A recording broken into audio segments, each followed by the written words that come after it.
Tonight's journey is not ordinary. What follows is true, brutal, and unforgettable. Enter at your own risk as we uncover the darkest true crime ever recorded. In the dusty, sun-scorched town of Elephant Butte, New Mexico, during the late 1990s, a monster named David Parker Ray lived quietly among his neighbors. Born in 1939, he was a mechanic with a soft voice and a knack for fixing things. To the outside world, he seemed ordinary, a man who kept to himself, but hidden on his property was a white cargo trailer he called his toy box, a soundproof chamber of horror where he tortured and raped women for decades. Inside this trailer, Ray created a chilling ritual, playing a recorded tape for his victims as they woke up, chained and terrified. This tape, recorded on July 23, 1993, was his voice, cold and detached, spelling out in graphic detail the nightmare awaiting them. The Toy Box Killer tapes are among the most disturbing artifacts of crime history, revealing a mind so twisted it turned a trailer into a dungeon of unspeakable cruelty. Though Ray was never convicted of murder, the tapes and the evidence in his toy box paint a picture of pure evil. Ray's trailer sat on a dirt lot near his small home 7 miles north of Truth or Consequences. He spent $100,000 soundproofing it with thick insulation and double walls to muffle screams. Inside was a gynecologist's table fitted with straps and chains. Metal pulleys hung from the ceiling. A mirror was mounted above the table so victims could watch their own suffering. Shelves held whips, chains, surgical tools, dildos, and clamps. Diagrams on the walls showed torture methods labeled with terms like pain points. A generator powered electric shocks. Ray kept a cattle prod, nipple clamps, and leg spreaders. He had a wooden box to bend victims over, immobilizing them. A TV screen played pornographic videos. He even had a stuffed toy dog, a grim nod to the real dogs he sometimes used in his assault. The trailer was his kingdom, a place where he acted out fantasies he'd nurtured since his teens when his sister found his sadomasochistic drawings and bondage porn. Ray admitted in his tape he'd been raping bitches since he was old enough to tie girls up, starting as young as 14. The tape began as victims woke up groggy from drugs, often barbiturates Ray used to kidnap them. They were usually sex workers or runaway women he thought no one would miss. He abducted 4 to 6 women a year, holding them for 2 to 3 months. Chained to the table, naked, blindfolded, and gagged, they heard his voice boom from a cassette player. "Hello there, bitch," he started, his tone flat like a bored teacher. "Are you comfortable? Your wrists and ankles are fucking chained. Hot.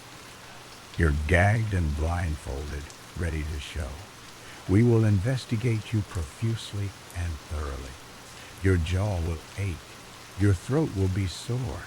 You're gonna be raped." He spoke for 20 minutes, detailing the torture ahead. He spoke for 20 minutes, detailing the torture ahead. He described how he'd use pliers to pinch their skin until it tore, how he'd burn their flesh with a soldering iron. He bragged about his dogs, trained to rape on command, saying, "He's gonna hump you real fast for 3 or 4 minutes." He explained his lady friend, Cindy Hendy, his accomplice, would join in, sometimes using a cattle prod. He warned of electric shocks through clamps on their nipples and genitals, the pain so intense they'd black out. He said he'd cut them with scalpels, watching blood run down their thighs. If you think this sounds sick and depraved, You haven't seen anything yet, he taunted. The tape was his way of breaking their minds before touching their bodies, a psychological weapon to crush hope. Ray's voice was chilling because it was so calm. Mine, he used formal language mixed with swears, calling victims bitches and slaves. He said he and Hendy had kept sex slaves for years, choosing them carefully. We are very selective when we snatch a girl, he boasted. He told them they might be married, have kids, or jobs, but none of that mattered. You're here to satisfy our needs, he said. He described locking them in chains for days, starving them until they begged. He forced them to watch themselves in the ceiling mirror as he raped them, their screams bouncing off the soundproof walls. He used surgical tools to cut their skin slowly, blood dripping onto the table. He'd applied clamps to their breasts, twisting until they tore, leaving raw, bloody wounds. He bragged about his dungeon games, tying them in positions that broke their joint. He drugged them with sodium pentothal to make them forget, then released them on a desert road, too confused to report him. The tape ended with a warning, obey or die. He claimed he'd killed before, tying a woman to a tree in 1957, torturing her until she bled out. No body was ever found to prove it, but his accomplices said he murdered up to 60 women. The toy box was discovered on March 22, 1999, when Cynthia Vigil escaped. She was a 22-year-old sex worker Ray had kidnapped 3 days earlier. He and Hendy chained her to the table, played the tape, and tortured now. Ray raped her repeatedly, using a cattle prod to shock her genitals, electricity searing her flesh. Hendy burned her thighs with a hot iron, the smell of charred skin filling the trailer. Vigil's wrists bled from the chains, her ankles bruised from the spreader bar. On the third day, Ray left for work as a park ranger. Hendy got careless, leaving a key within reach. Vigil freed one hand, grabbed the key, and unlocked her chains. Naked and bleeding, she stabbed Hendy with an ice pick, blood spurting from Hendy's arm. Vigil ran into the desert, her body covered in burns and cuts. She reached a neighbor's trailer, collapsing on their porch, blood dripping from her wounds. The neighbor called the police, who arrested Ray and Hendy that day. Inside the toy box, they found the tape, blood-stained tools, and Polaroids of tortured women. One photo showed a woman gagged, her breasts clamped with metal clips, blood running down her chest. Another showed a woman's vagina sliced open, blood pooling on the table. No bodies were found, but Ray's diary detailed murders, describing how he dumped corpses in the desert. The investigation uncovered more victims. Angelica Montano came forward, saying she was kidnapped in 1999, tortured for a week, and released on a road, her memory foggy from drugs. Kelly Garrett, another survivor, was abducted in 1996, raped, and cut with a scalpel, her thighs scarred with bloody gashes. She was dumped barely alive, her body bruised and bleeding. Both women's stories matched the tape's horrors. Ray's daughter, Glenda Jean Jessie Ray, was also involved, luring women to the trailer. She admitted Ray killed women, but no bodies were found. Police searched Elephant Butte Lake and the desert, finding no remains. Ray's diary listed names and dates, hinting at dozens of murders, but without bodies, they couldn't charge him for homicide. The tape was key evidence, but a judge ruled it couldn't be used in some trials, calling it part of Ray's fantasy life. Prosecutors argued it showed his intent to torture. The tape's transcript, read in court, made jurors gag. It described how Ray would investigate victims' bodies with tools, forcing them to watch in the mirror as he cut them, their screams drowned by the trailer's walls. Ray's trial began in 2000 for crimes against Vigil, Garrett, and Montana. The cases were split, weakening the prosecution. Garrett's trial ended in a mistrial when two jurors didn't believe her story. Ray claimed all sex was consensual, a lie the evidence crushed. In 2001, he took a plea deal for Vigil's case, getting 224 years for kidnapping, rape, and torture. Hendy got 36 years, but served only 19. Released in 2019, Jesse Ray got 9 years. Ray died of a heart attack on May 28, 2002. Before facing all charges, his face pale as he collapsed in prison. The tape was never publicly released, kept in police custody, its contents too horrific. Recon. Transcripts leaked online, posted on sites like Archiman.com, chilling readers with Ray's cold voice. A 2022 Reddit post called it the worst thing I've ever read, with 122 votes and 100. Another post on X in August 2025 called Ray a Dexter in planning and a monster in methods, linking to a video of the trailer's interior, chains and blood stains visible. The brutality was relentless. Victims woke to Ray's voice detailing their torture, their bodies chained, unable to move. He cut their skin with scalpels, blood dripping slowly as they screamed. He shocked their genitals with electricity, their bodies convulsing in pain. He burned them with irons, their flesh sizzling, the smell choking them. He forced dogs to rape them, their barks mixing with cries. The mirror above showed every cut, every burn, their faces twisted in horror. Ray's calm tone made it worse, like he was reading a manual. He starved them, beat them, and broke their bones. If they fought, he tightened the wires around their necks, blood vessels bursting in their eyes. He drugged them to erase their memories, dumping them half dead, their bodies scarred and bleeding. The tape was his script, a blueprint of sadism played for every victim. Cynthia Vigil's escape showed her strength, running naked through the desert, her feet cut by rocks, her body burning from shocks. The community of Truth or Consequences was stunned, learning a monster lived among them.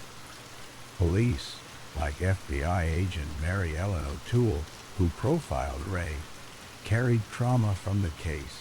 The trailer was dismantled, with its contents locked in evidence vaults.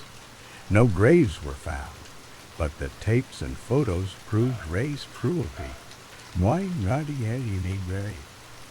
His victims suffered for months, their bodies broken, their minds shattered. The tape's words, "Your jaw will ache, your throat will be sore," echoed in survivors' nightmare. Vigil spoke on. "I survived a serial killer in 2022, her voice shaking as she described the burns and rapes. The case left Elephant Butte scarred, its quiet lake hiding secrets. Ray's death cheated justice, but his tapes live on, a chilling reminder of his evil. As this nightmare fades, another story waits in the shadows." In the sunlit coastal city of Santa Monica, California, during the late 1980s, Eric Buller seemed like a model citizen. Born in 1968, he grew up in a privileged family, his father a respected doctor. At 14, Buller was arrested for molesting a 4-year-old boy he was babysitting, the toddler's small body trembling as Buller touched him inappropriately in a dark room. The 1991 Los Angeles County Sheriff's Department report detailed the incident, noting Uller admitted to the act but claimed it was a one-time mistake. His father hired a psychologist who dismissed it as an adolescent phase, and no charges were filed. Despite this red flag, the Santa Monica Police Department hired Uller in 1989 as a dispatcher at age 21, giving him access to sensitive systems and a badge of trust. By 2009, he was a celebrated data analyst, winning the Santa Monica Rotary Club's Public Service Award for his tech innovations, including crime mapping systems. But behind this facade, Uller was a predator, using his role as a volunteer in the Police Activities League, PAL, to molest over 200 children, mostly young Latino boys from the marginalized Pico neighborhood, over 3 decades. His crimes, ignored despite multiple warnings, left a trail of trauma and cost the city $229.80 million in settlements.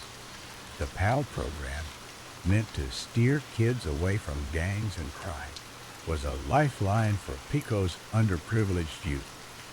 Many came from undocumented families, living in fear of deportation. Uller, a familiar face at the PAL Center, exploited this vulnerability. He drove a take-home, unmarked police vehicle, fully equipped with lights and sirens, which he'd activate to thrill the kids, making them believe he was a real cop.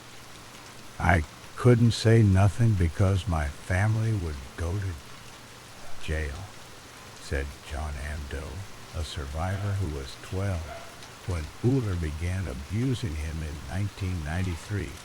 For 2 years, Uller raped him in the police car, its tinted windows hiding the horror. John's body shook as Uller's hands roamed, his breath hot and heavy, leaving scars that never faded. Uller targeted boys aged 6 to 17, often single-parent kids or those with legal troubles, bribing them with $20 bills, Lakers tickets, or McDonald's meals. He'd take them to dark alleys, a cemetery's edge, or his father's medical office, claiming they needed physical exams. There, he'd force them to undress, sodomizing them as they cried, their small frames pinned down, blood and tears mixing on the cold exam table. Warnings about Uller started early. In 1991, a background check for his dispatcher job uncovered his juvenile arrest, but the police ignored it. His father's influence and a psychologist's report shielded him. Between 1991 and 1993, a police sergeant grew suspicious, seeing Uller drive a boy around too often, the child's face pale and uneasy. The sergeant launched an investigation, but it fizzled out with no action taken. In 1995, PAL employee Michelle Cardiel overheard a boy say, "Uller offered to clean his penis because his father is a doctor." She reported it to Officer Jay Treisler and her boss, Patty Loggins. But Loggins threatened to write her up for gossip, silencing her. Uller, panicked, told Cardiel it was a misunderstanding, admitting the interaction was inappropriate. No one followed up. In the early 2000s, Lieutenant Greg Slaughter, head of the Communications Center, found child pornography on a work computer linked to Uller. He demanded an investigation, but again, nothing happened. Uller wasn't even interviewed. The rank structure was overlooked for Eric's behalf. Slaughter later told sheriff's investigators, frustrated that his reports to the chief of staff were ignored. Uller's abuse was relentless. He'd pick up boys from PAL, driving them in his police car or personal SUV, both outfitted with police gear. He'd pull into a dark alley, the car's lights off, and force them to perform oral sex, their throats sore, their eyes wet with tears. Some boys were raped in the PAL office, the door locked, their screams muffled by Uhler's hand. He'd threaten deportation if they spoke, exploiting their families' undocumented status. One victim, Aldo, now 43, was 12 when Uhler molested him 16 times over 2 years in the 1990s.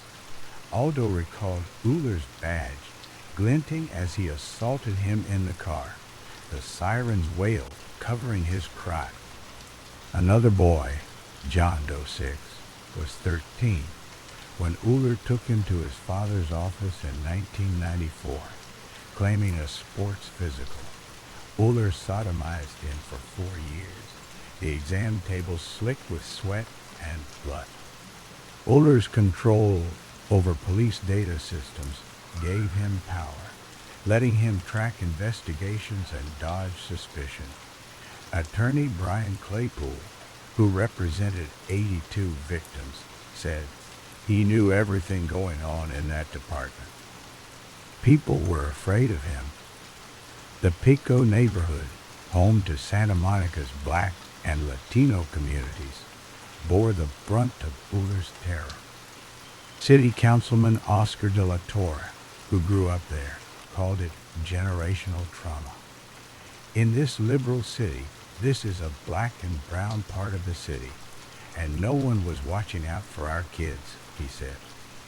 Uhler's abuse, hidden under the shield of law enforcement, went unchecked because the neighborhood was marginalized.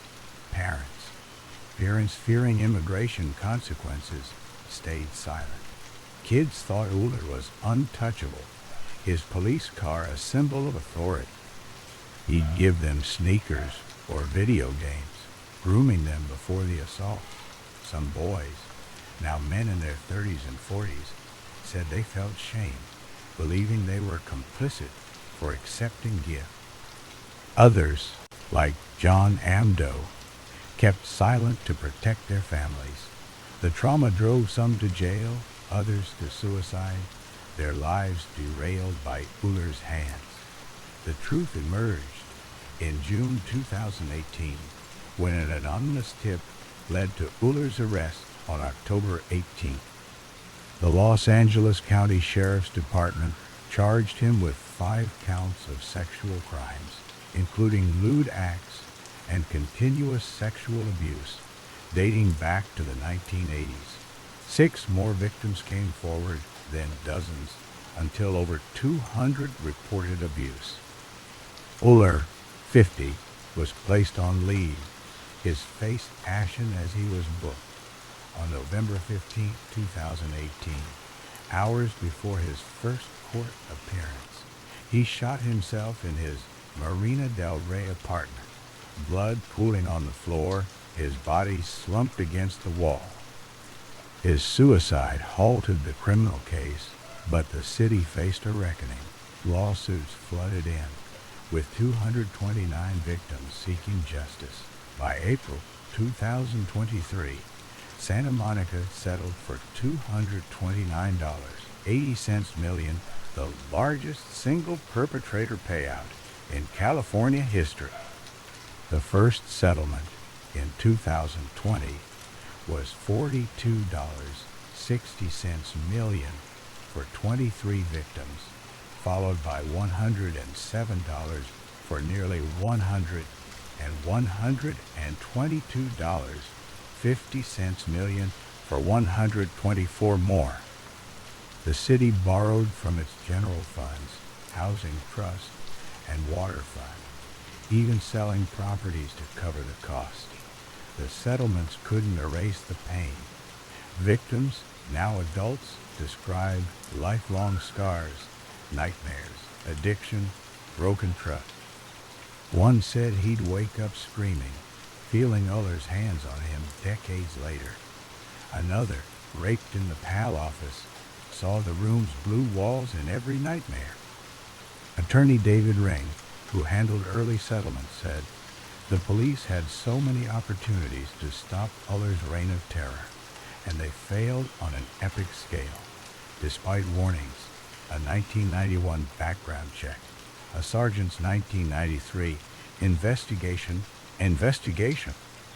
Cardio's 1995 report, Slaughter's 2000's discovery. No one was fired." Former Chief James Butts, now Inglewood's mayor, claimed he never heard allegations, but whistleblowers like De La Torre, who reported Uller in the 2000s, faced retaliation, including defunding of his youth center. "Not one person lost a job," De La Torre said, his voice heavy with anger. Santa Monica responded with reforms. After Uller's arrest, they hired Presidium, Inc. to overhaul youth program policy.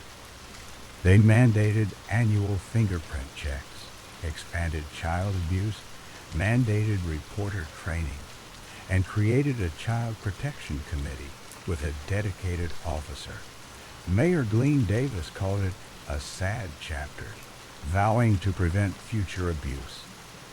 But for Pico's residents, the damage was done. The PAL Center, once a safe haven, became a symbol of betrayal. Families left flowers at vigils, mourning lost childhoods.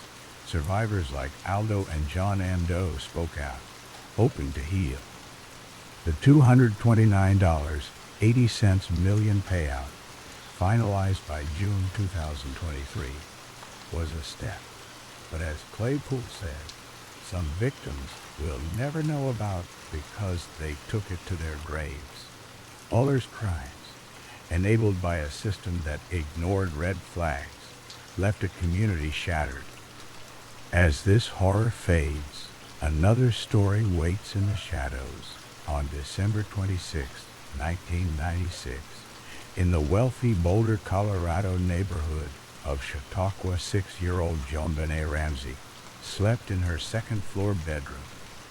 She was a bright, cheerful girl with long blonde hair and big blue eyes, known for her beauty pageant wins across the state. Her family, Father John, a computer company executive, Mother Patsy, a former pageant queen, and 9-year-old brother Bert, had spent Christmas Day at a friend's house, returning home around 9 p.m. JonBenet was carried to bed asleep in her pink pajamas. The next morning, Patsy woke early around 5:30 a.m. to prepare for a family trip to Michigan. She walked downstairs and found a 2.5-page ransom note on the spiral staircase. It demanded $118,000 in cash, exactly the amount of John's recent bonus, claiming JonBenet was kidnapped. Patsy screamed for John. They checked JonBenet's room. Her bed was empty. They called 911 at 5:52 a.m., reporting a kidnapping. But JonBenet wasn't gone. She was already dead, hidden in their basement, killed in a brutal attack that would become one of America's most infamous unsolved murders. Boulder police arrived at 6 a.m. The house, a 7,000-square-foot mansion, was bustling with family, friends, and police by morning. The ransom note, written on Patsy's legal pad with her pen, was strange. It addressed John directly, calling him Mr. Ramsey, and warned, "We are watching you." It demanded unmarked bills and threatened to behead JonBenet if instructions weren't followed. Police set up a phone tap, expecting a call that never came. John and friends searched the house, but missed the basement wine cellar, a small room behind a heavy door. By 1 p.m., Detective Linda Arndt told John and his friend Fleet White to search again. They went to the basement. John opened the wine cellar door and froze. JonBenet's body lay on the concrete floor, covered with a white blanket. Her hands were tied above her head with nylon cord. Duct tape covered her mouth. A wire made from a paintbrush handle and cord was twisted around her neck. John screamed, ripped off the tape, and carried her upstairs. Her body was cold, her lips blue. Blood had settled in her back from lying dead for hours. She wore the same pink pajamas from the night before, now stained with urine and blood. The coroner's autopsy revealed the horror of Jean-Benet's death. She was strangled with the wire, the cord cutting deep into her throat. Her skin was red and bruised where the knot was tightened. Blood vessels in her eyes burst from the pressure. She clawed at her neck, leaving crescent-shaped marks from her nails. Her hyoid bone, a small bone in the throat, was broken. She died slowly, gasping for air as the cord crushed her windpipe. Her skull was fractured, an 8-inch crack running from the top of her head to her forehead, caused by a heavy blow, possibly from a flashlight or golf club. Brain tissue swelled, blood leaking into her skull. She was sexually assaulted. Vaginal trauma showed fresh blood and abrasions. A wooden piece from the paintbrush used in the wire was found in her vagina, causing internal bleeding. Her hymen was torn. Semen was suspected, but DNA testing was limited in 1996. Her stomach held undigested pineapple, suggesting she ate shortly before death. The brutality was sickening. A child tortured in her own home. Police secured the crime scene, but mistakes happened early. Friends and family walked through the house touching things. Evidence was contaminated. The ransom note was handled by multiple people before being bagged. Police didn't search the basement thoroughly at first. They focused on the kidnapping story, not suspecting the body was inside. By 2 p.m., Jean-Benet's body was taken to the Boulder County Coroner's office. Dr. John Meyer noted the garrote was tied with a double knot meant to kill. The cord around her wrists was loose, suggesting it was staged after death. Fibers from the blanket were on her clothes. A pubic hair not matching the family was found on the blanket. The paintbrush came from Patsy's art supplies in the basement. The note's handwriting was analyzed with Patsy as a possible match, but results were inconclusive. DNA under Jean-Benet's fingernails and on her underwear was too degraded for 1996 technology. Police interviewed John and Patsy that day. They seemed distraught, but their stories raised questions. Patsy said she found the note and didn't check the house. John said he checked the doors and found them locked. Boulder police had little experience with murder, only 5 homicides in 1996. They clashed with the district attorney's office led by Alex Hunter. The Ramseys hired lawyers and PR teams, refusing interviews without condition. Suspicion fell on the family. John, a wealthy 53-year-old, seemed calm under pressure. Patsy, 40, was emotional, but her note's phrasing matched the ransom letter's style. Burke was questioned, but his interview at 9 years old showed a nervous boy unaware of the details. The pineapple in Jean-Benet's stomach was key. A bowl of pineapple and milk was on the kitchen table with Burke's fingerprints. Patsy denied feeding it to Jean-Benet. Did Burke see her that night? Theories grew wild. Some said Burke hit Jean-Benet in a fight over pineapple, and the parents covered it up, staging the kidnapping. Others thought an intruder broke in through a basement window, though no footprints were found in the snow outside. The ransom amount, matching John's bonus, suggested someone knew the family's finances. In 1997, the case exploded in the media. Tabloids, like the National Enquirer, published leaked photos of JonBenet in pageant costumes, her face dolled up with makeup. TV shows like Hard Copy and Geraldo speculated endlessly. The Ramseys appeared on CNN in January 1997, denying involvement but refusing polygraphs. Boulder police named them suspects in 1998. A grand jury convened in 1998 voted to indict John and Patsy for child abuse resulting in death. But Hunter didn't sign the charges, citing weak evidence. DNA technology improved by 2003.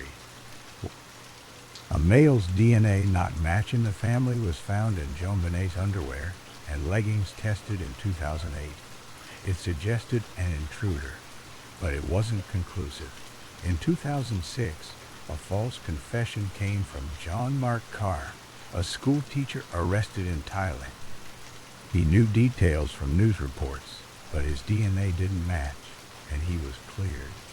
By 2010, new touch DNA tests on the wire and clothing pointed to an unknown male, but still no match in databases. The brutality defined the case. JonBenet was just 6 years old. Her throat was crushed by the garrote, her neck red and raw from the cord. She fought for air, her small hands scratching her skin bloody.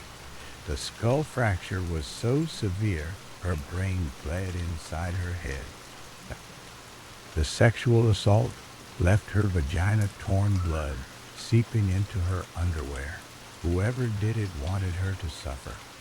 The staging, the loose wrist ties the ransom note suggested a cover-up.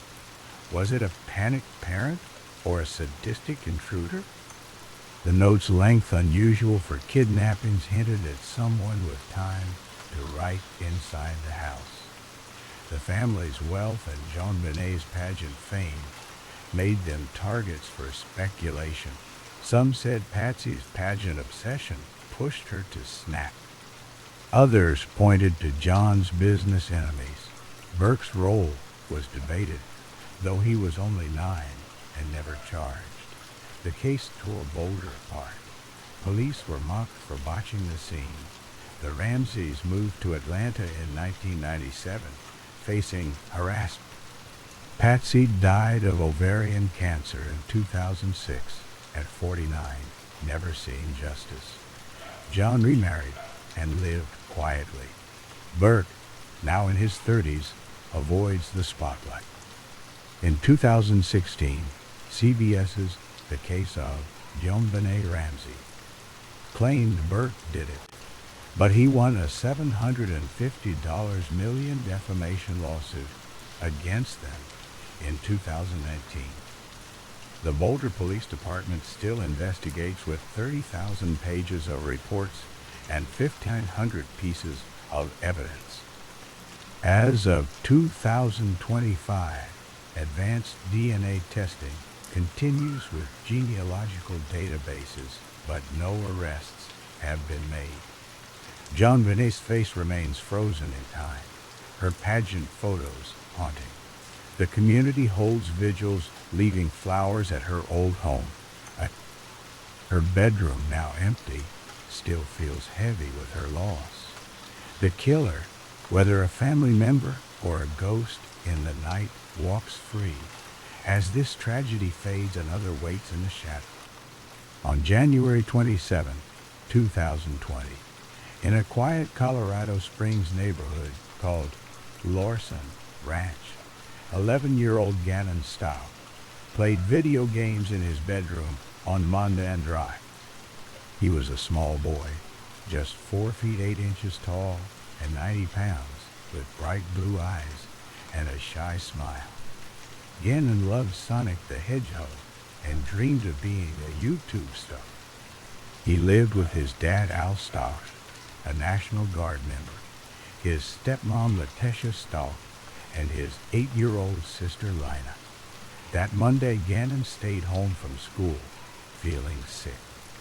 Letitia, A 36-year-old former school aide was supposed to care for him. Around 10 a.m., she took him out in her red Volkswagen Tiguan, claiming they went to a pet store. Only she came back dead.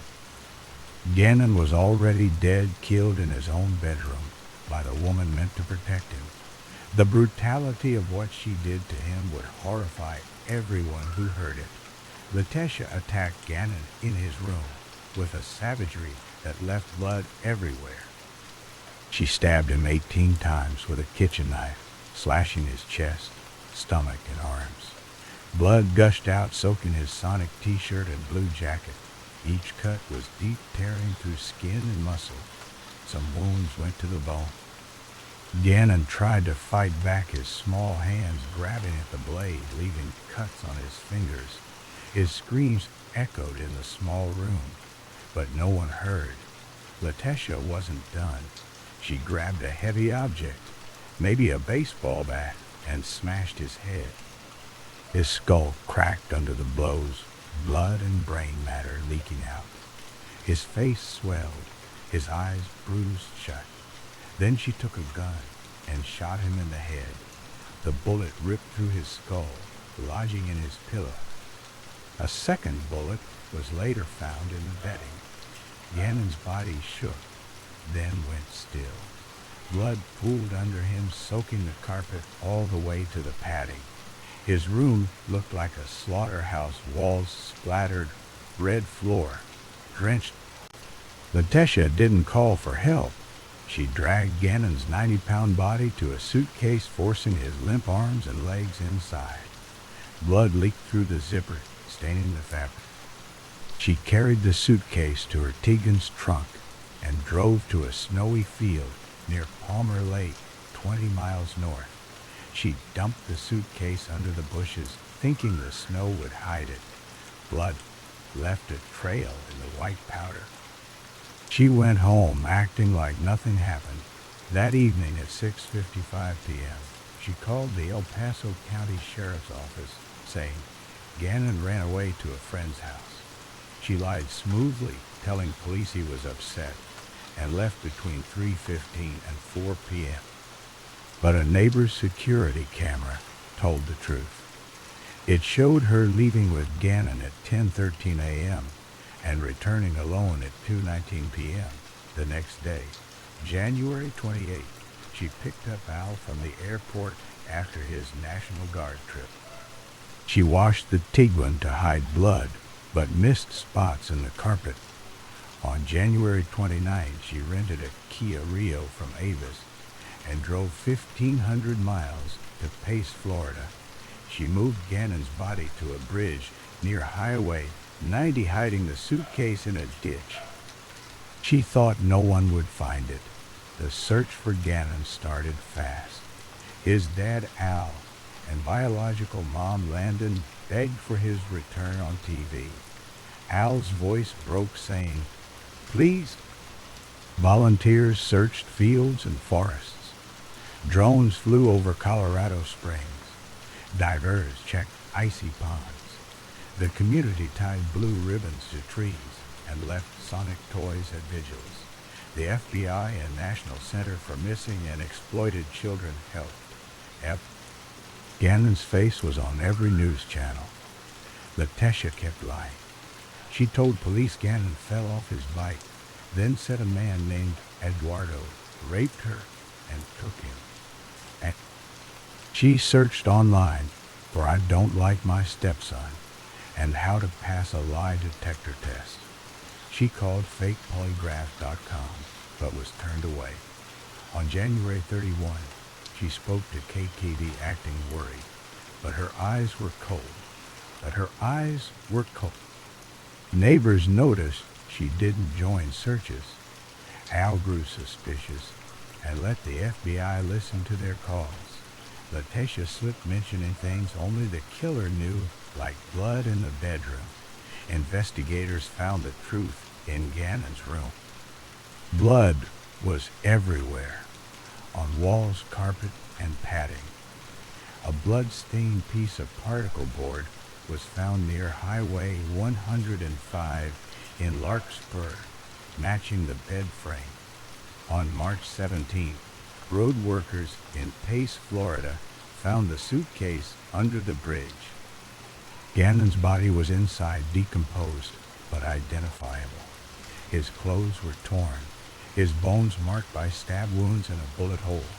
The coroner said he died from blunt force trauma, 18 stab wounds, and a gunshot to the head. His skull was shattered, his chest slashed open. The violence was extreme, meant to destroy him. Latesha had planned it. Her phone showed searches before the murder, like moving trucks to Florida, and can police track my car. She hated Gannon, wanting to hurt Al, who loved his son. A video from January 26 showed Gannon crying, saying Latesha started a fire in the house, possibly to cover bloodstains. She burned a rug that night. On February 28, a judge signed an arrest warrant. On March 2, Latesha was caught in Myrtle Beach, South Carolina, where she'd fled with her 17-year-old daughter, Harley Hunt. She fought deputies during transport, swinging a heavy object at Deputy Michaela James's head. Blood trickled from James's scalp as Latesha screamed, "She's threatening me." She was charged with first-degree murder, child abuse, resulting in death, tampering with a body, and tampering with evidence. Held without bond in El Paso County Jail, she showed no remorse. She filed a lawsuit claiming the jail denied her kosher food and medical care. She even tried to escape, asking another inmate for help, adding more charges that were later dropped to speed her trial. Latesha pleaded not guilty by reason of insanity, saying she had dissociative identity disorder from childhood abuse. She claimed an alter ego named Maria killed Gannon during a psychotic break. She accused Al of drug cartel ties and blamed him. 2 evaluations at Colorado State Mental Hospital found her sane. She had narcissistic and borderline personality traits, but knew right from wrong. Her trial started March 20th, 2023, in El Paso County District Court. It lasted 5 weeks.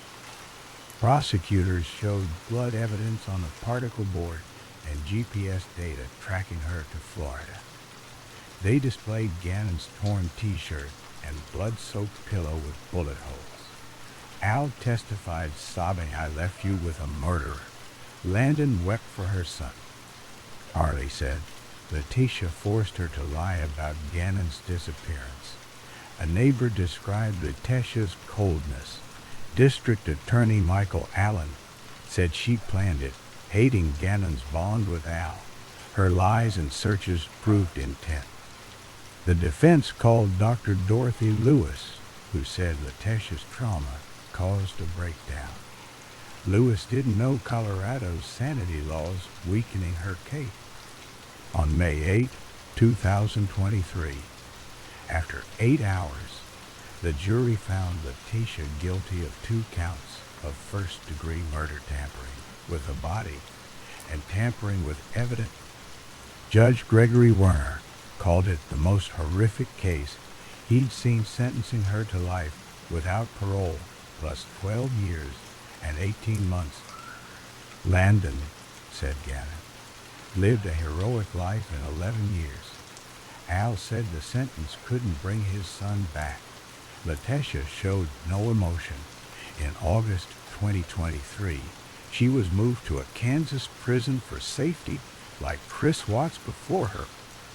Her 2024 appeal, claiming a biased jury, hasn't moved forward.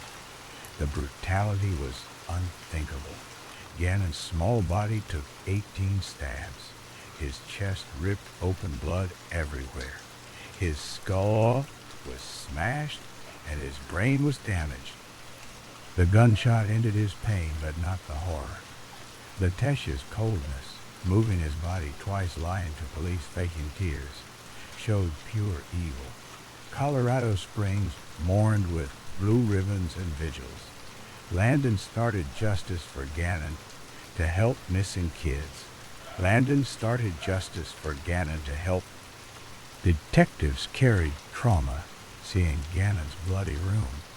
The neighborhood felt unsafe, its peace broken.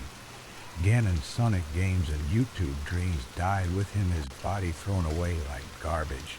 As this horror fades, another story waits in the shadows. In Aurora, Colorado, on March 6, 2023, Angela Craig, a 43-year-old mother of 6, started feeling dizzy and weak. She was a devoted mom who loved her kids, fiercely organizing family trips and cheering at their games. She had been married to James Craig, a 47-year-old dentist, for 23 years. They ran Summerbrook Dental Group together, a practice struggling with debt. Angela thought her symptoms were just a bug. She drank protein shakes daily with James before their morning workouts. But those shakes were laced with arsenic, a poison James had ordered online. Over 10 days, he methodically poisoned her, mixing arsenic and later cyanide into her drinks. He even tampered with her antibiotic pills, emptying them and filling them with cyanide. Angela's condition worsened. She vomited, felt drugged, and had searing headaches. By March 15, she was in the hospital, barely breathing, her body seizing. Doctors were baffled, unable to pinpoint the cause. James stayed by her side, acting like a worried husband. But on March 18, as Angela lay in her hospital bed, he slipped into her room with a syringe. Security cameras caught him holding it. He injected her with a lethal dose of cyanide. Her heart stopped. She was declared brain dead, her body cold, her lips blue. Toxicology tests later showed she had nearly twice the lethal limit of cyanide in her system, along with tetrahydrozoline, a chemical from eye drops.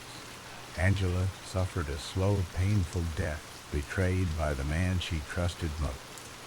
James's plan was calculated. He had been cheating on Angela for years, his latest affair with Karen Kane, a Texas orthodontist he met at a dental conference in February 2023. Their relationship was intense, with 4,000 texts in 18 days. He told Kane he was divorcing Angela, but feared a divorce would ruin his image and finances. His dental practice was failing, and the couple faced mounting debt. He searched online for how to make murder look like a heart attack.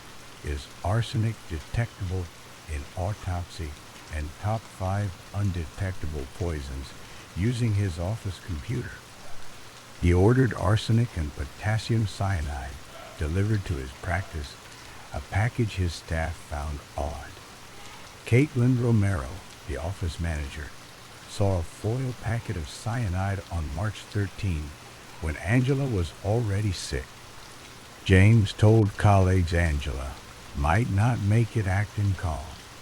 He texted a friend, "If it wasn't my wife, this would be kind of a fun puzzle to work out." When Angela's business partner suspected poisoning and told a nurse, James became a suspect. Aurora police arrested him on March 19, 2023, charging him with first-degree murder. Even in jail, James didn't stop. He tried to cover his tracks with chilling schemes. He offered a fellow inmate, Nathaniel Harris, $20,000 to kill Detective Bobby Olson, the lead investigator. He also targeted an officer and 2 other inmates, wanting them dead to silence them. He wrote letters to Harris's ex-wife, Kaziani Konstantinidis, asking her to lie, and say Angela was suicidal. One letter intercepted by police read, "The worst, dirtiest detective in the world is on my case. Her name is Bobby Olson. We have to discredit her." He asked his eldest daughter, Miriam Meservy, to create a fake video of Angela, begging to be poisoned.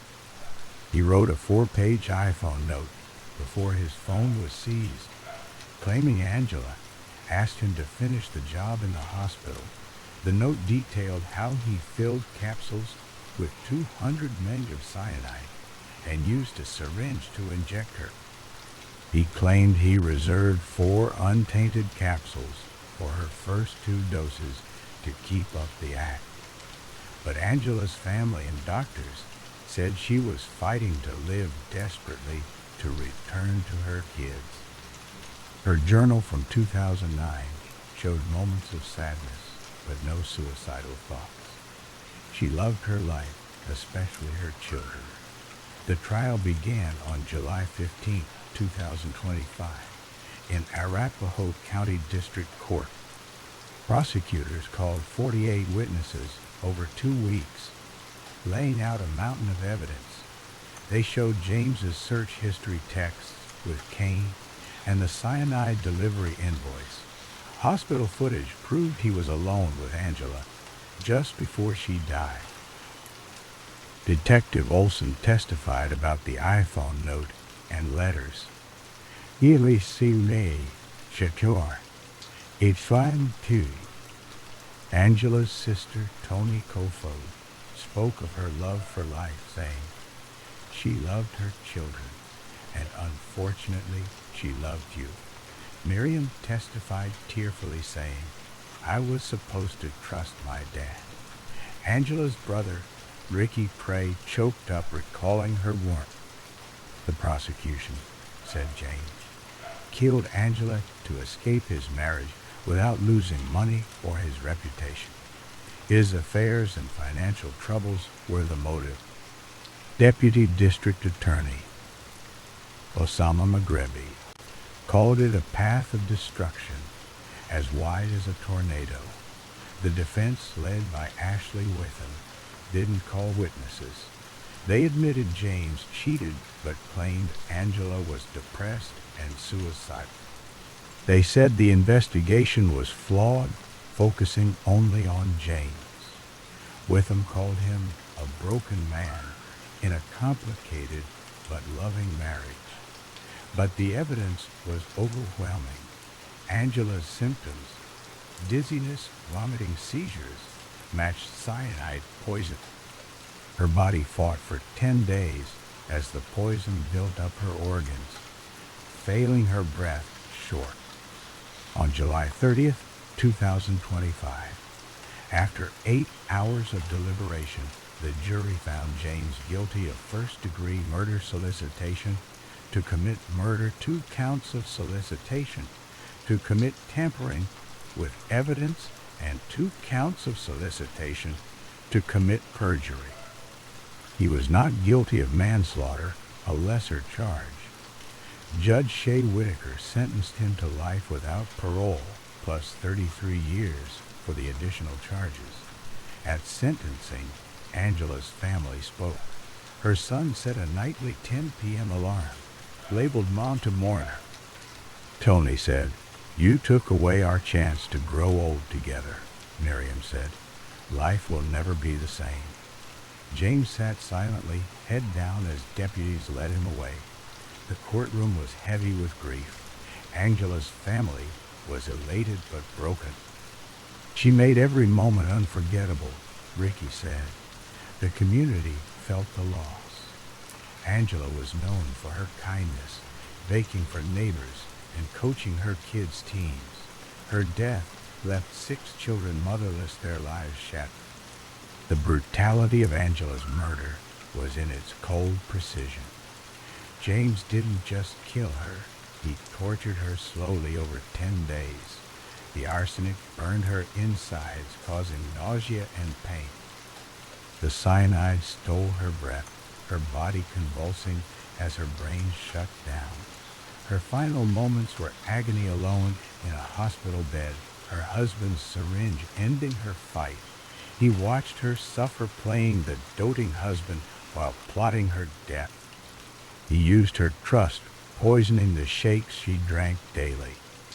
Even after her death, he tried to erase her memory, painting her as suicidal to save himself. The betrayal was deep, cutting through her family like a knife. Aurora, a city of 400,000, mourned another wife lost to a husband's betrayal, joining a grim list with cases like Watts and Stott. The dental practice closed its doors, a for sale sign on the building. Angela's kids moved to live with family in their childhood home as a reminder of loss. Detective Olson carried the case's weight, haunted by James's attempt to kill her. The community left flowers at vigils, honoring Angela's strength. Her love for her kids lived on in their memories. But her killer sat in a cell, his lies exposed. As this horror fades, another story waits in the shadows. In 1958, in Omaha, Nebraska, 16-year-old William Leslie Arnold stood in his family's dining room gripping a rifle. Born on August 28, 1942, Lay was a bright but hot-tempered teen, known for his musical talent and high-strung nature. His father, Bill, owned a direct sales business, and his mother, Opal, was a homemaker. That day, Lays wanted to borrow the family's new Mercury sedan to take his girlfriend, Crystal, to a drive-in movie showing The Undead. Opal refused, calling Crystal white trash, sparking a heated argument. Les's anger boiled over. He grabbed the rifle from his parents' room, aimed at Opal, and fired. The bullet tore through her chest, blood splattering the dining room walls. "Wall!" Bill rushed in shouting, and Les turned the gun on him, shooting him dead in the stomach, blood pooling on the floor. Les dragged their bodies to the backyard under cover of darkness, digging a shallow grave beneath a lilac bush. Dirt mixed with blood as he buried them, the rusty chain-link fence nearby, creaking in the night wind. For 2 weeks, he lived as if nothing happened, going to school, attending church, and even opening his father's business. He told neighbors his parents were visiting his grandparents. The lie held until his grandparents arrived in Omaha looking for Bill and Opal. Suspicion grew and Lay confessed, leading police to the makeshift grave where his parents' bodies lay decomposing under the lilac's purple blooms.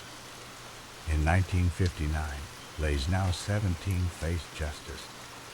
He pleaded guilty to the double murder, his face pale in the courtroom as he described the killings.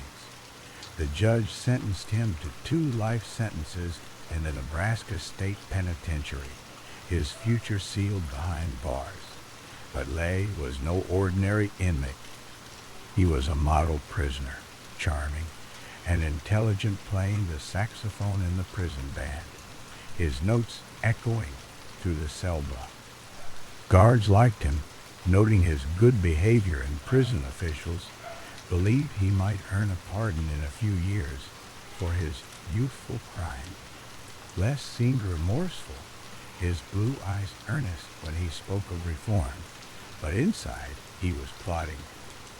On July 14, 1967, at age 24, he and another inmate, James Harding, executed a daring escape. They convinced a recent parolee to toss a tube with saw blades and rubber masks into the prison yard. Lays and Harding hid in the music room, sawing through window bars, holding them in place with chewing gum. At night, they stuffed their beds with dummies made from clothes and masks, fooling the guard. They slipped through the window, scrambled over a 12-foot barbed wire fence, using a t-shirt to shield their hands from the razors. Blood trickled from small cuts as they ran to a clearing where the parolee waited in a car. He drove them to Omaha, where Les's childhood friend.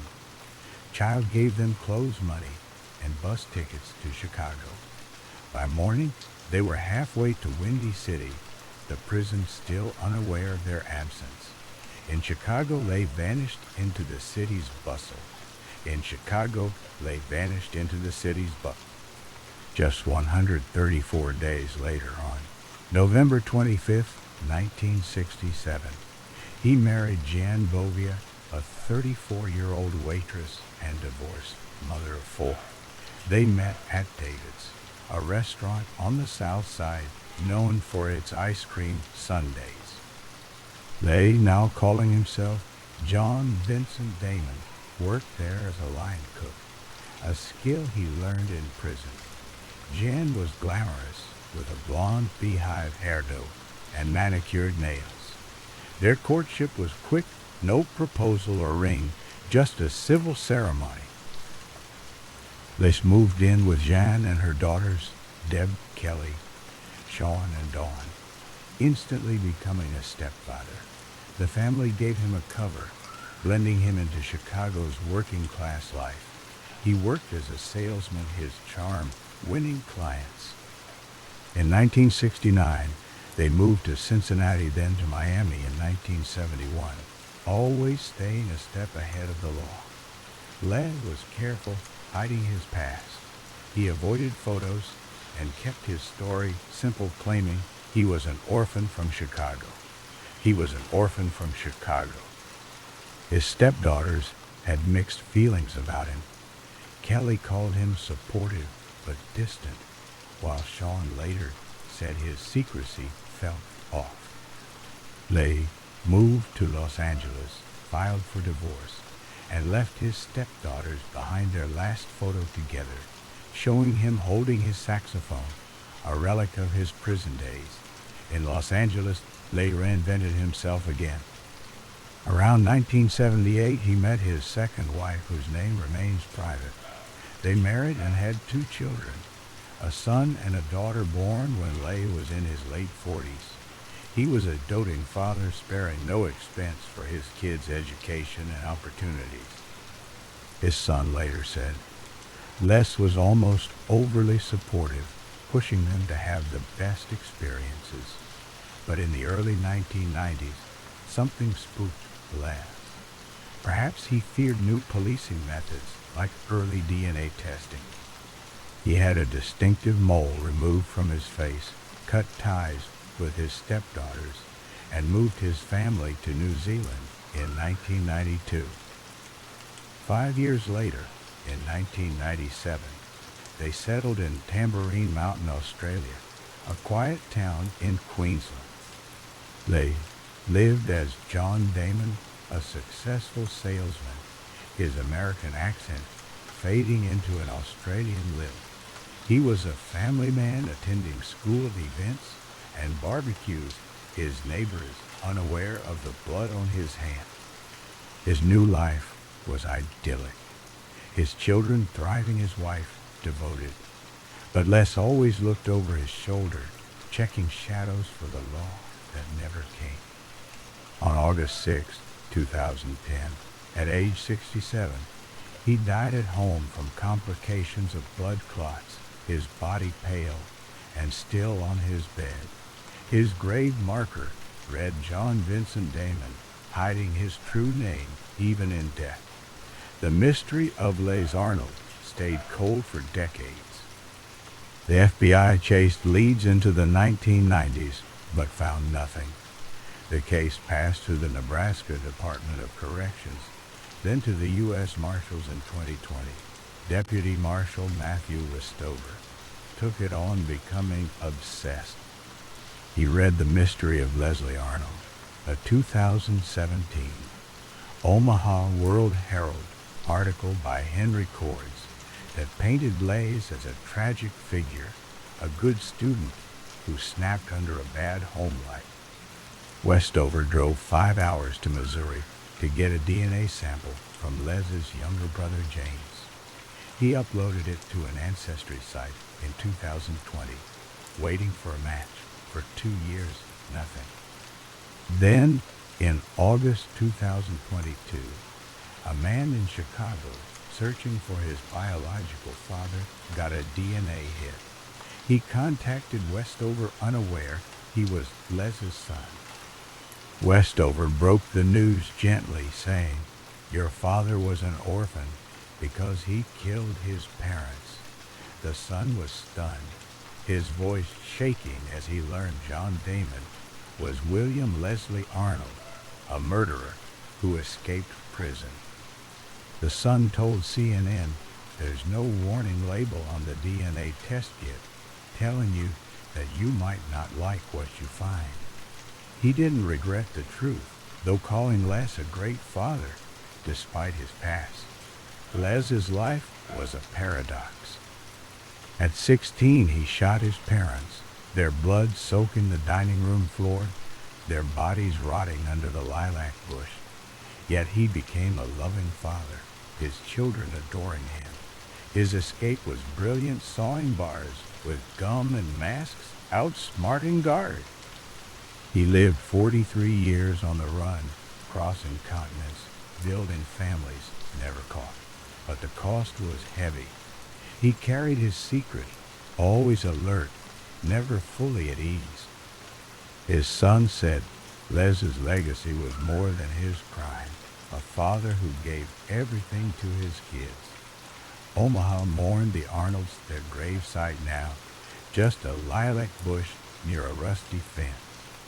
The case closed in 2023 with DNA proof, but left questions about a boy who killed and a man who loved. As this strange tale fades, another story waits in the shadows. In the small town of Nocona, Texas, on March 29, 2015, 18-year-old Caleb Deal left his mother's house around 5 p.m. He was a lanky high school senior, standing 6 feet 2 inches tall, with blonde hair and blue eyes full of adventure and no fear. Caleb grew up in Nocona, a tight-knit community, an hour north of Denton, where everyone knew each other. He lived with his sister Courtney in Grapevine, but was visiting his mom Tammy for the weekend. His car was in the shop, so he borrowed a Chevy pickup truck from Ricky Dale Howard, a family friend and part-time employer. Caleb had worked for Howard since middle school, doing odd jobs like cleaning barns and fixing fences on his properties. The Deals and Howards were close, their boys growing up together, even vacationing as families. Caleb told Courtney he was meeting a friend named Christian or Christina, and would be back in Grapevine that night for school. He drove off in Howard's truck, his shoes laced up, his phone in his pocket. That was the last time his family saw him. Caleb vanished, leaving behind a trail of questions and a dark secret that would unravel years later, pointing to Howard, a respected banker turned predator. By Monday, March 30th, Courtney noticed Caleb wasn't home. It wasn't unusual for them to miss each other in the morning rush, so she thought he might have left for school. But his phone went straight to voicemail all day. On Tuesday, March 31st, a school counselor called Tammy, saying Caleb had missed 2 days of classes and couldn't afford to skip more. Tammy, a nurse working 12-hour shifts, hadn't heard from him since Sunday. Her calls also went to voicemail. That evening, Tammy and Courtney exchanged notes, realizing no one had seen or heard from Caleb since he left Tammy's house. They called friends and family, but no one had answers. On Wednesday, April 1, Tammy filed a missing person report with the Nocona Police Department. She called Howard to let him know police would need the truck's license plate number. Hours later, Howard called back, saying the truck had reappeared at his shop, parked inside with the keys hanging on their usual hook. Tammy and police rushed to the shop, but found no sign of Caleb. His phone was silent. His social media untouched, his belongings left behind. The investigation zeroed in on Howard, a 59-year-old former bank president at First National Bank in Bowie. He was a pillar of Nocona, owning several properties and known for helping locals, but he had a dark past. In 2007, he was convicted of bank fraud for faking cattle numbers to secure loans, serving 46 months in federal prison. Now he was a person of interest in Caleb's disappearance. Investigator Kevin Benton from the Montague County District Attorney's Office tracked Caleb's phone signal to Howard's property on March 30, just before it went dead. Howard claimed he found a broken phone on his shop floor and threw it away. The next day he destroyed his own phone, cutting the SIM card into pieces. Police searched his 3 properties, finding a burn pit with 3 incinerated computer towers. Howard said they belonged to his dead parents, but suspicion grew. Tammy confronted him demanding answers, but he denied knowing anything, his voice calm, his eyes avoiding hers. The case stalled with no body, no witnesses, and no clear evidence tying Howard to Caleb's fate. Leads dried up and the case went cold, leaving Tammy heartbroken, her family gatherings forever missing Caleb's laughter. In 2017, a breakthrough came. Tammy was cleaning her home when she found a plastic bag hidden in a bathroom cabinet above the tub. Inside was a clock radio with a hidden camera, handwritten notes, and a tape recorder. The notes in Howard's handwriting listed questions to pass a polygraph test about his sexual interest in young boys. The tape had his voice practicing the same questions, his tone steady and cold. Tammy turned it over to the police, shaking with anger and grief. Investigators reopened the case, recalling the burned computers. Wow. They got Howard's ex-wife and daughter to hand over more devices, including a Gateway desktop and an Acer laptop sent to Tennessee. The FBI's North Texas Regional Computer Forensic Lab examined them, finding 300 images of child pornography. 4 images showed Howard sexually abusing a boy aged 13 to 15 in a camper trailer on his property. The boy was Caleb, identified by Tammy, Howard's ex-wife, and one of his sons. The photos taken between 2010 and 2012 showed Caleb nude, his face pale, his body tense as Howard assaulted him. The trailer's couch matched the image's bloodstains faint on the fabric. Caleb had been a victim for years, starting when he was just a middle schooler trusted by a man his family saw as a friend.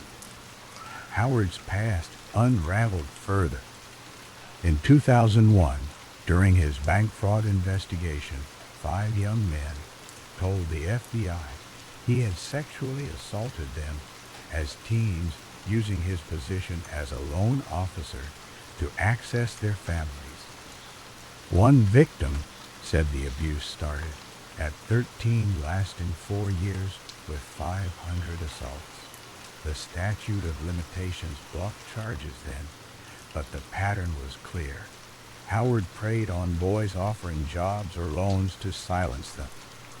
In 2015, during Caleb's case, he was arrested for possessing firearms as a felon, pleading guilty to 5 years in prison.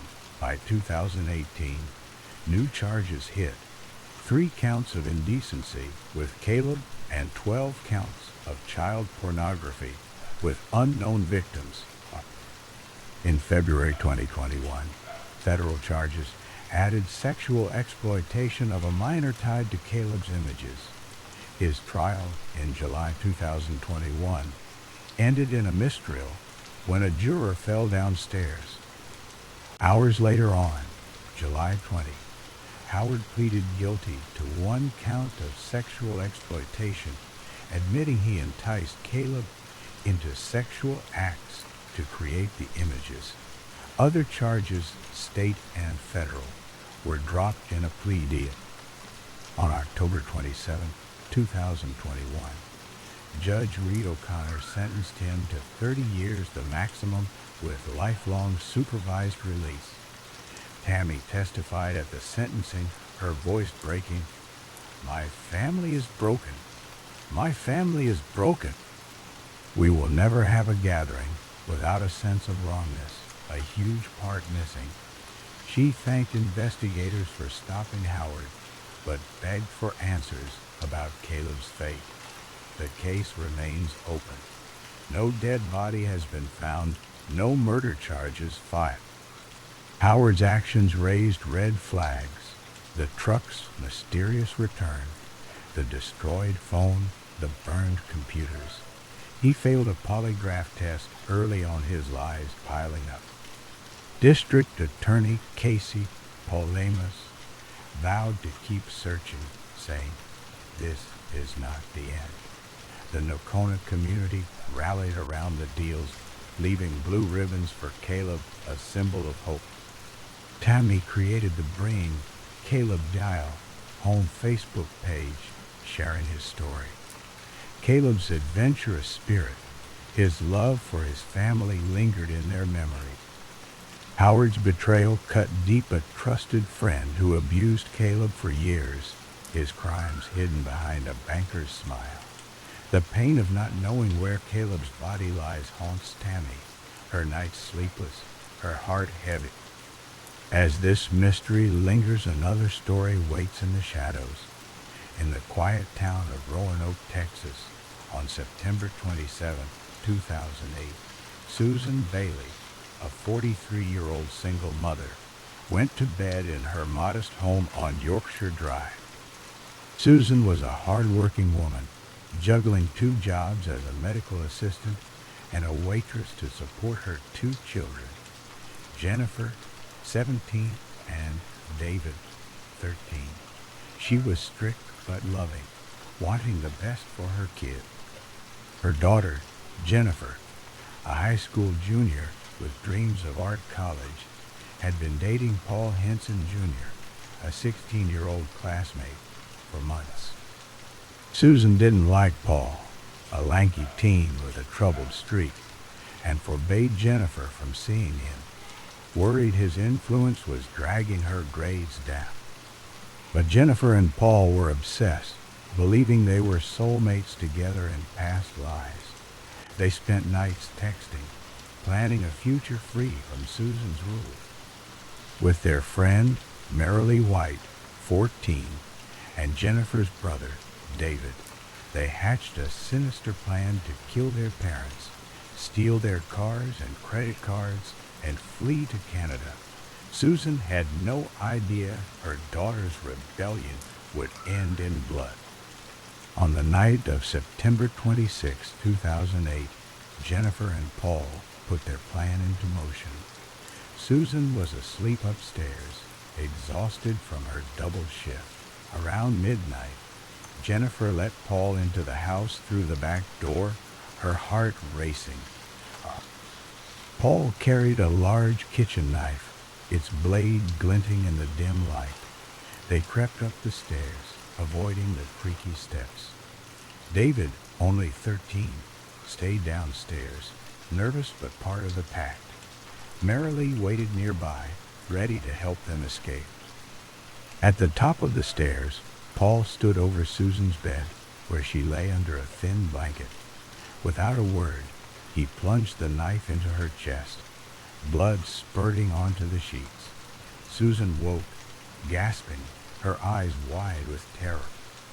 She tried to scream, but Paul stabbed again and again, 26 times in total, slashing her arms, stomach, and throat.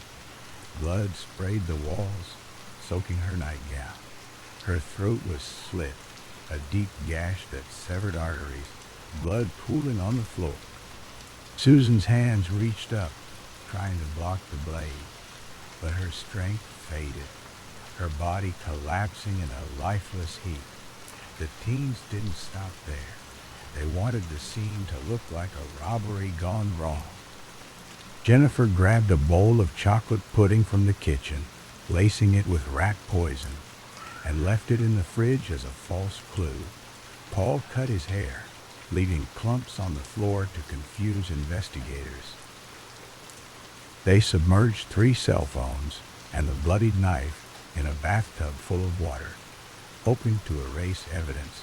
In a bizarre twist, they rigged the tub with a hairdryer, planning to electrocute anyone who touched it, though it didn't work. Jennifer and David packed bags, grabbed Susan's credit cards, and fled with Paul and Marilee in Susan's car. Blood still stained their clothes, the knife's handle wet from the tub. They drove toward the Canadian border, adrenaline pumping, thinking they'd escape. But their plan was sloppy. The hair, the phones, the blood-soaked walls, all pointed back to them. By morning, a neighbor found Susan's body at the top of the stairs, her lifeless eyes staring up, blood caked around her. The Roanoke police arrived, shocked by the brutality. The walls were splattered red, the floor sticky with blood. The floor sticky with blood! The knife wounds were frenzied, some so deep they hit bone. Susan's throat gash was the worst, nearly severing her head. The bathtub held the soaked phones and knife. The pudding sat untouched in the fridge, and Paul's freshly cut hair littered the floor. Police issued an Amber Alert for Jennifer and David, suspecting they were in danger. By September 28th, officers spotted Susan's car near the Oklahoma border. Jennifer, Paul, David, and Marilee were arrested, their faces pale, hands trembling.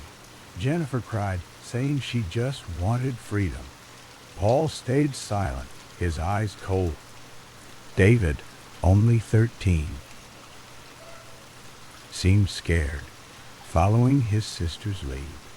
Marilee admitted she tried to kill her own mother days earlier, standing over her with a butcher knife, but backed out when her mom woke up.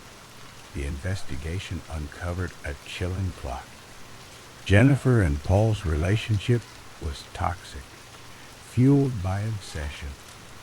Crime author Donna Fielder, interviewed on Oxygen, snapped, "Killer couples," said they believed they were destined to cross lifetimes and even shared sexual encounters with Marilee, watching each other in twisted acts. Susan's disapproval pushed them to extremes. Jennifer resented her mom's rules, her grades slipping as Paul's influence grew. Marilee, whose mother also disapproved of her friends, joined the pack, desperate to escape. David, young and impressionable, went along, lured by promises of a new life. They planned to kill Susan and Marilee's mom, steal money, and live together in Canada. Text messages between Jennifer and Paul showed their intent. "She's got to go," Paul wrote. "We'll be free." Police found no remorse in their words, only cold calculation. The blood-stained walls and Susan's 26 wounds told of a rage-filled attack, not a spur-of-the-moment act. In 2009, the teens faced trial.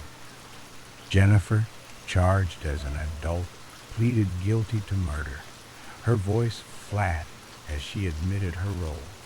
Paul also pleaded guilty to murder, his face blank in court. Both were sentenced to life in prison with parole, possible after 30 years, meaning release eligibility around 2038. Marilee, charged with conspiracy to commit murder, got 25 years, eligible for parole in 2033. David, only 13, was tried as a juvenile and sent to a detention center until age 19, released in 2014. At sentencing, Susan's family wept, her sister saying, She worked so hard for those kids, and they took her life. The judge called it a betrayal beyond comprehension. The community of Roanoke, a small town of 5,000, was stunned. Susan was known for her warm smile, always bringing snacks to her kids' games. Her death left a void, her children's futures stolen by their own choices. The brutality shocked everyone. Susan's body bore 26 stab wounds, her chest and stomach torn open, blood drenching the floor. Her throat was slit so deeply she couldn't scream, her hands cut from trying to fight back. The team's attempt to stage a robbery was clumsy, leaving hair, phones, and a poisoned pudding that screamed guilt. Jennifer's betrayal cut deepest, a daughter turning on the mother who sacrificed everything. For your YouTube audience, this case shows how obsession and rebellion can spiral into horror, destroying a family. Susan's blood-stained home stands as a warning of love twisted into violence. As this tragedy fades, another story waits in the shadows.